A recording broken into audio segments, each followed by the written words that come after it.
Imagine করেন আপনি পুরো 72 দিন প্লেন ক্র্যাশে এমন একটি জায়গায় ফেসে যান যেখানে চারপাশে শুধু বরফ আর বরফ।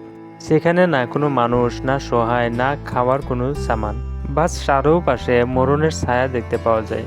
আর তখনই আপনার সাথে এমন কিছু হয়ে যায় যেটা আপনি কল্পনাও করেননি।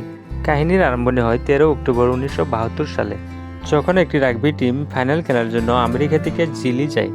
এটি একটি নর্মাল ফ্লাইট ছিল, আর ফ্লাইটে থাকা সব প্লেয়ারে অনেক খুশি ছিল, কারণ এর মধ্যে অনেকেই প্রথমবারে ফ্লাইটে উঠেছিল আর প্রথমবারে দেশ থেকে বাইরে যেতেছিল। আর ফ্লাইটে কিছু প্লেয়ারের ফ্যামিলি ছিল ওদেরকে গেমে সাপোর্ট করার জন্য। প্লেন টেক আপ করার পর যখন ইন্ডিজ মাউন্টেন হয়ে চিলির দিকে যেতে লাগে, আর তখন পর্যন্ত সব কিছু নর্মালি ছিল। কিন্তু এটা তো ওদের জানা ছিল না যে কিছু মিনিট পর ওদের সাথে এমন ঘটনা ঘটবে যেটা শুনলেই ভয় লেগে যায়।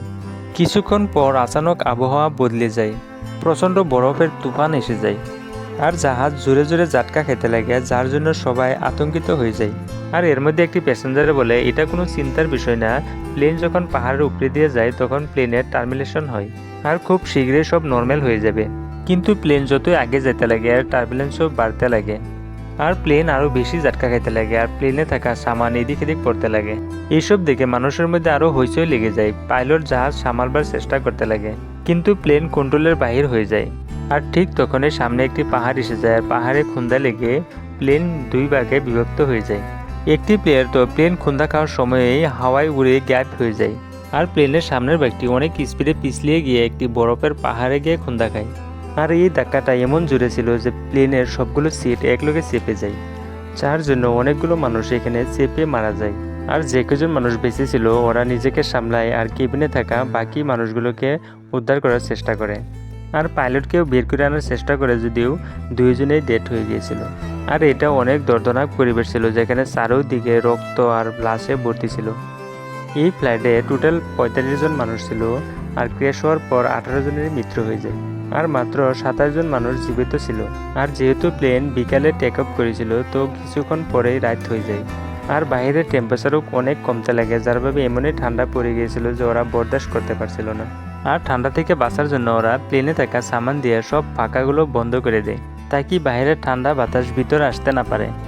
ওদের অবস্থা অনেক খারাপ ছিল, ওরা গভীর সদমাত চলে গিয়েছিল, কারণ ওরা এখান থেকে বাঁচতে পারবো না। আর ওরা জেনে তেনে রাতটিকে কাটায়। আর যখন সকাল হয় তখন ওরা দেখতে পায় যে ঠান্ডায় আরও 4-5 জন মরে গিয়েছে। আর তুফান থেমে যাওয়ার পর বাইরে সব নর্মাল হয়ে গিয়েছিল।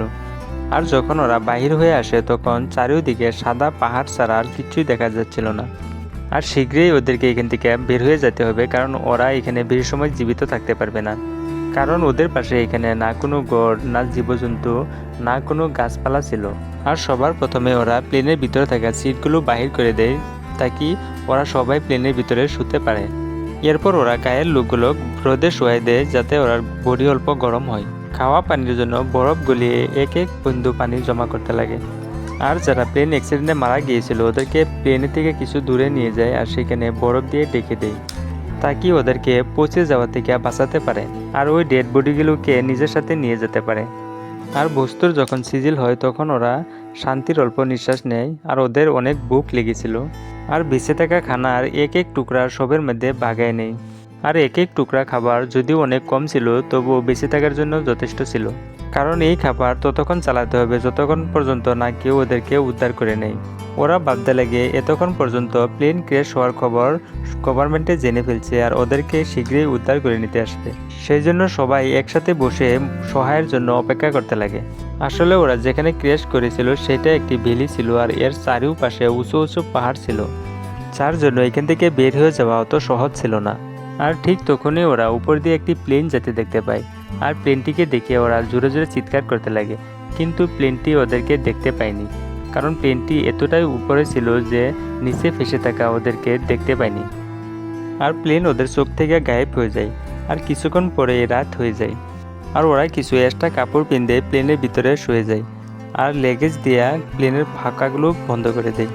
আর এইভাবেই রাত কেটে যায়। আর সকাল হওয়ার পর নান্দু নামের একটি ব্যক্তির হোশ ফিরে আসে, যে প্লেন ক্র্যাশের সময় বেহুশ হয়ে গিয়েছিল। সে তার নিজের পায়ে দাঁড়াতেই পারছিল না, কিন্তু তবুও তার বোনের পাশে যায় আর তার বোনকে জড়িয়ে ধরে। আর সে যখন তার মা বাবার কথা জিজ্ঞাসা করে তখন ওরা বলে যে ওর মা বাবা এই প্লেন ক্র্যাশেই মারা গিয়েছে। এরপর ওরা জমিতে একটি এক্সের সাইন বানায় তাকে উপরে দিয়ে যাওয়া জাহাজগুলো ওদেরকে দেখতে পায়। এরপর ওরা উপরে আরেকটি জাহাজ দেখতে পায়, এটাকে দেখে ওরা অনেক খুশি হয়। কিন্তু এই প্লেনটি ওদেরকে ইগনোর করে চলে যায় কারণ ওদেরকে দেখতে পায়নি। এরপর ওরা বুঝতে পারে যে এখানে আমাদেরকে বাঁচানোর জন্য কেউ আসবে না। সেই জন্য ওরা ভাবতে লাগে এই বন্ধ এরিয়াত আমরা কিভাবে বেঁচে থাকবো। তখন ওদের মনে পড়ে যে প্লেনের পিছের অংশে কিছু ব্যাটারি আছে, আর সেগুলো আনতে পারলে প্লেনের রেডিও কানেক্ট করে বাইরের মানুষের সাথে কন্ট্যাক্ট করতে পারবো। আর এই আইডিয়াটি সবারই পছন্দ হয়, কিন্তু ব্যাটারি আনা এত সহজ কাম ছিল না, কারণ ক্র্যাশ হওয়ার সময় প্লেনের পিছের অংশ ভেঙে গিয়েছিল আর সেটা কোথায় আছে কারো জানা নাই। তো গ্রুপের 4 জন মানুষ সেই ব্যাটারি আনার জন্য চলে যায়। আর কিছু দূর যাওয়ার পর যখন ওরা পিছন দিকে তাকায় তখন ওরা ওদের জাহাজকেই দেখতে পায় না। আর এখন ওরা অনুভব করতে পারছে যে এত বরফের মাঝে ওদের জাহাজ কেউ দেখতে পারবো না, আর হয়তো সেই জন্য ওদেরকে সহায় করার জন্য কেউ আসছে না।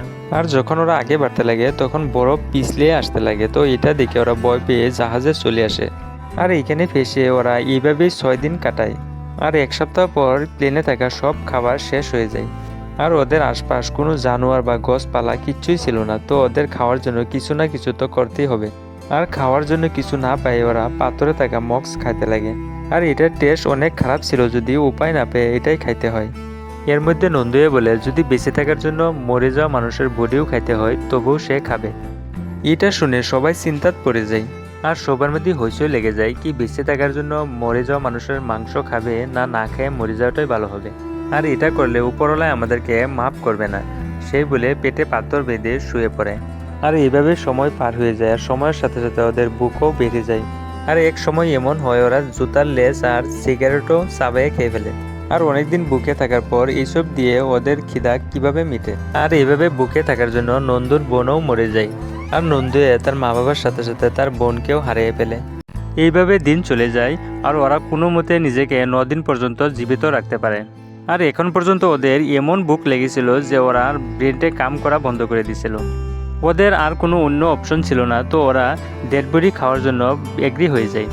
ওদের মধ্যে থেকে 4 জন বের হয়ে যায় আর লাশ কেটে খাওয়া আরম্ভ করে দেয়।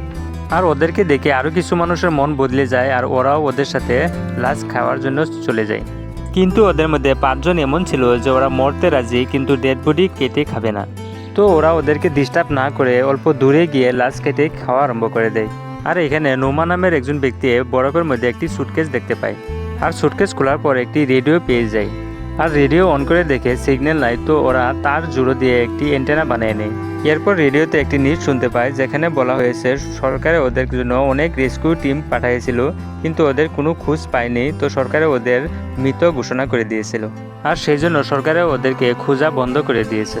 আর এটা শুনে সবারই সাহস ভেঙে যায়, আর বেঁচে ফেরার আশাও শেষ হয়ে যায়। আর ওদের মধ্যে যে 5 জনে মৃত মানুষের মাংস খাইতে মানা করে দিয়েছিল, আর ওদের মধ্যেও 4 জনে খেয়ে ফেলে, কেননা ওরা জেনে গিয়েছিল যে ওদেরকে সহায় করার জন্য এখানে কেউ আসবে না, আর এখান থেকে বেঁচে ফেরার জন্য নিজেই কিছু করতে হবে। আর ওদের মধ্যে থেকে আবার 3 জনে সেই জাহাজের পিছের অংশ বের করার জন্য চলে যায়, তাকে ওরা কন্ট্যাক্ট করে বেঁচে থাকার খবরটি দিতে পারে। আর কিছু দূর যাওয়ার পর প্লেনের ভাঙা কিছু অংশ পায়, আর এখানে একটি লাশও পায় যে প্লেনকে শোয়ার সময় হারিয়ে গিয়েছিল। তো লাশটিকে ওরা বরফে দাফন করে দেয়। তো ওরা সফর জারি রাখে, আর ওরা ভাবে যে প্লেনের পিছের অংশ আশপাশেই হবে। ঘণ্টামান সফর করার পর ওরা হয়রান হয়ে যায়, আর ওইদিকে রাতও হয়ে যায়। আর ওরা একটি পাহাড়ের চুকে রাত কাটানোর সিদ্ধান্ত নেয়। আর পরের দিন সকালে যখন ওদের চোখ খোলে তখন ওরা নিজেকে বরফের মধ্যে ঢাকা অবস্থায় পায়। আর ওদের অবস্থা এতটাই খারাপ ছিল যে ওরা আগে না গিয়ে প্লেনের টুকরো দিয়ে নিচে চলে আসে। আর ওদেরকে খালি হাত ফিরে আসা দেখে বাকি সবাই উদাস হয়ে যায়, আর সে লাস্ট বাকি থাকা মানুষটাও মানুষের মাংস খেয়ে ফেলে। আর এভাবে ওরা কোনো মতে নিজেকে 17 দিন পর্যন্ত জীবিত রাখে। আর গত 5 দিন ধরে বাহিরের অবস্থা অনেক খারাপ ছিল, তুফান থেকে বাঁচার জন্য ওরা প্লেনের ভিতরেই বসে আছিল। আর তখনই একটি বড় তুফান আসে, আর প্লেনের ভিতরেও অনেক বরফ ঢুকে যায়, আর অনেক মানুষ বরফের চাপায় পড়ে যায়, আর উপরে থাকা মানুষও হতাশ হয়ে যায়। কিন্তু ওরা বাহাদুরি দেখে কোনো মতে বরফ সাইড করে ওদেরকে বের করে আনে। কিন্তু একটি মেয়ে বরফের অনেক নিচে পড়ে গিয়েছিল, আর বরফে দম ঘুটে সে মরে যায়। ওরা অনেক ভয় পেয়ে গেছিল, আর ওরা নিজেকে সামলানোর আগে বাইরে এক আজব শব্দ শুনতে পায়। যখন ওরা বাইরে তাকায় তখন দেখতে পায় আরেকটি তুফান অনেক জোরে ওদের দিকে আসতেছে। আর এই তুফানে ওরা সবাই বরফের নিচে আবদ্ধ হয়ে যায়। কয়েকজন এখানেই মরে যায়, আর ফেসে থাকা বাকি মানুষগুলো এখান থেকে বের হওয়ার কোনো উপায় ছিল না। আর একজন মানুষে অক্সিজেন পাওয়ার জন্য উপরে একটি ফুটা করতে লাগে তাকে দম বন্ধ হয়ে যাওয়া থেকে বাঁচতে পারে। আর কিছুক্ষণ পর ওরা নিজেকে সামলে নেয় আর মোট 8টি ডেড বডিকে একটি চুকে জমা করে রাখে। আর এভাবে ওরা এখানে ফেসে থাকা 18 দিন হয়ে যায়। আর বুকে ওদের অবস্থা অনেক খারাপ হয়েছিল আর ওদের একটাই উপায় বাকি ছিল যে ওরা এখানে থাকা ডেড বডির মাংস খেতে হবে। কিন্তু এটা করা ওদের জন্য মোটেও সম্ভব ছিল না, কারণ এখানে থাকা ডেড বডিগুলো ওদের নিজের আত্মীয় ছিল। আর নোভা নামের মানুষটি রেগে এসে খিড়কি ভাঙতে লাগে। আর সেই সময় কাছের একটি টুকরো এসে তার পায়ে লেগে যায়, কিন্তু সে থামছিল না, বরফ ভাঙতেই ছিল। আর ওরা পুরো 2 দিনে উপর পর্যন্ত ফোঁটা করতে সক্ষম হয়। এরপর এই ফোঁটা দিয়ে সবাই লাহে বের হয়ে আসে। বাহিরে এসে ওরা অনেক খুশি হয় যেন ওরা মরণের ফাঁদ থেকে বেঁচে ফিরছে। এরপর সবাই বরফ সাইড করে প্লেনকে বের করে নেয়। আর এইভাবেই দেখতে দেখতে 34 দিন পার হয়ে যায়। আর যারা প্রথমে প্লেন খুঁজতে গিয়েছিল তাদের অবস্থা অল্প খারাপ ছিল, আর ওদের আবার প্লেন খুঁজতে যাওয়াটা সম্ভব ছিল না। আর প্রচণ্ড খিদায় এর মধ্যে থেকেও আরেকজন মরে যায়। আর এইভাবে আরও 2 দিন চলে যায়। ওরা সিদ্ধান্ত নেয় যদি ওরা বাঁচতে চায় তাহলে জাহাজের ব্যাক সাইড থেকে সেই ব্যাটারি আনতে হবে, তাকে বাইরে মানুষকে কন্ট্যাক্ট করতে পারে। এরপর গ্রুপের 4 জন সেখানে যাওয়ার জন্য সিদ্ধান্ত নেয়। আর এই 4 জনের নাম ছিল রোবার্টো, টিনটিন, নুমা আর নান্দু। আর কিছু দূর যাওয়ার পর নুমা পিছলে পড়ে যায়। এইখানে বাকি 3 জনে দেখতে পায় যে নুমার পায়ে ইনফেকশন হয়ে গিয়েছে। এরপর বাকি 3 জনে নুমাকে ঘুরিয়ে পাঠিয়ে দেয় আর ওরা 3 জনে আগে যেতে লাগে। আর নুমা কোনো মতে জাহাজে এসে পড়ে আর আসার সাথে সাথে সে বেহুশ হয়ে যায়। আর কিছুক্ষণ পর যখন তার জ্ঞান ফিরে তখন সে দেখতে পায় বাকি মানুষগুলো বরফ সাইড করতেছিল। আর এটা দেখে সেও বরফ সাইড করতে চায়, কিন্তু সে এক পাও লড়তে পারছিল না। আর ওইদিকে এই 3 জনে অনেক রাস্তা যাওয়ার পর সেই জাহাজের পিছের অংশটি পেয়ে যায়। আর প্লেনের সেই অংশ ওরা ব্যাটারির বাহিরেও অন্যান্য খাওয়ার সামান, কাপড় এসবও পায়। ওরা সব সামান নিয়ে আবার সেই আগের জায়গায় ফিরে আসে। ওরা বাইরে কন্ট্যাক্ট করার জন্য সেই ব্যাটারিকে রেডিওতে কানেক্ট করে, কিন্তু রেডিও খারাপ হয়ে যায়। আর এখানে ওরা সব আশায় শেষ হয়ে যায়। এরপর ওরা প্লেন থেকে আনা ওয়াটারপ্রুফ জ্যাকেট দিয়ে একটি স্লিপিং ব্যাগ বানায়। আর ওরা রেডিওতে একটি খবর শুনছিল যে 58 দিন পর ওরা প্লেনকে খোঁজার জন্য আবার রেস্কিউ টিম পাঠাবে। এটা শুনে ওদের মনে বেঁচে থাকার অল্প আশা জাগে। এর মধ্যে একজন বলে, আমরা যদি এখানে থাকি তাহলে ওরা আমাদেরকে দেখতে পাবে না। যদি আমাদের থেকে কয়েকজন হেঁটে অল্প আগে যেতে পারি তাহলে হয়তো আমরা সহায় আনতে পারবো। আর ওইদিকে নুমা মরার অবস্থা, আর সে মরার আগে বলে যায় যদি আমি মরে যাই তাহলে তোমরা সবাই আমাকে খাওয়ার জন্য ইউজ করবা। আর তখনই নুমা মরে যায়। আর নুমার শেষ কথাগুলো শুনে সবারই সাহস বেড়ে যায়। আর ওরা নুমার পাশে একটি লেটার পায়। আর নুমায় লিখে গিয়েছিল যে আমি তোমাদের সবার পাশে থেকে মরার জন্য অনেক খুশি। আর আবার গ্রুপ থেকে 3 জন মানুষ সহায় আনার জন্য বের হয়ে যায়। আর এবার ওরা জিদ করে নেয় যে এবার যে কোনো প্রকারে এই পাহাড় পার হয়ে যাবে। আর এইভাবে ওরা পাহাড়ে উঠতে লাগে। আর যখন রাত হয়ে যায় তখন স্লিপিং ব্যাগে ওরা শুয়ে যায়। আর সকালে আবার যাওয়া আরম্ভ করে। আর কোনো মতে ওরা পাহাড়ের একদম উপরে উঠে যায়। আর সেখানে গিয়ে দেখে ওরার মন ভেঙে যায়, কেননা সামনে এরকম অনেক পাহাড় দেখতে পায়। ওরা ভাবতে লাগে, কেননা ঘুরে চলে যায়, কারণ এত সফর করার জন্য ওদের সাথে এত পরিমাণে খাবার ছিল না। এরপর টিনটিন তার খাবার সেই 2 জনকে দিয়ে দেয় যাতে ওরা 2 জন খেয়ে যেতে পারে। আর সে ঘুরে চলে আসে। আর এই সফর অনেক লম্বা আর চ্যালেঞ্জে ভরা ছিল, কিন্তু ওরা কখনো হার মেনেছিল না। আর লাগাতার 10 দিন যাওয়ার পর ওদের কষ্ট সফল হয়ে পড়ে। এখানে বরফের পরিমাণও কম ছিল। আর ওরা একটি সাপ পানির নদী দেখতে পায়। আর ওরা 2 জন মন প্রাণ ভরে সেখান থেকে পানি পান করে। আর তখনই এমনটা হয় যে ওরা কখনো ভাবতেই পারছিল না। ওরা ঘোড়ার ধারায় থাকা একটি মানুষ দেখতে পায়, সেটা নদীর আরেক পারে দাঁড়ায় রয়েছিল। এটা দেখে ওদের বিশ্বাসই হয়েছিল না, ওরা কি এটা স্বপ্নেই দেখছে নাকি। কিন্তু ওরা বুঝতে পারে যে এটা সত্যি, এটা মানুষ এইখানে দাঁড়িয়ে আছে। আর এই মানুষটাকে দেখে ওরা আর খুশির কোনো ঠিকানা নাই। ওরা জোরে জোরে চিল্লে আসে মানুষটার কাছে সহায় বিচারে, কিন্তু সেই মানুষটা ওদের কথা বুঝতে পারছিল না, কেননা সে ওদের থেকে অনেক দূরে ছিল।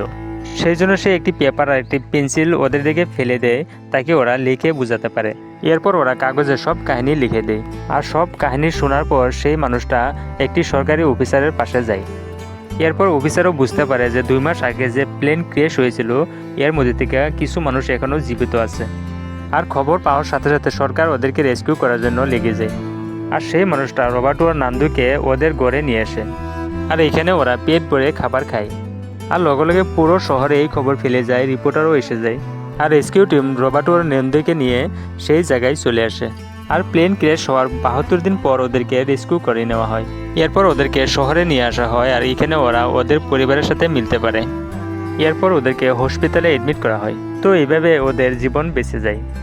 আর কাহিনীর শেষে জানা যায় যে এই প্লেনে টোটাল 45 জন মানুষ ছিল আর এর মধ্যে মাত্র 16 জন মানুষ বেঁচে ফিরেছিল। আর এর সাথে সাথে এই সত্যি কাহিনীর উপরে বানানো সিনেমা শেষ হয়ে যায়। তো গাইস, কাহিনীটি ভালো লাগলে চ্যানেলটিকে সাবস্ক্রাইব আর ভিডিওটিকে লাইক করে দেবেন।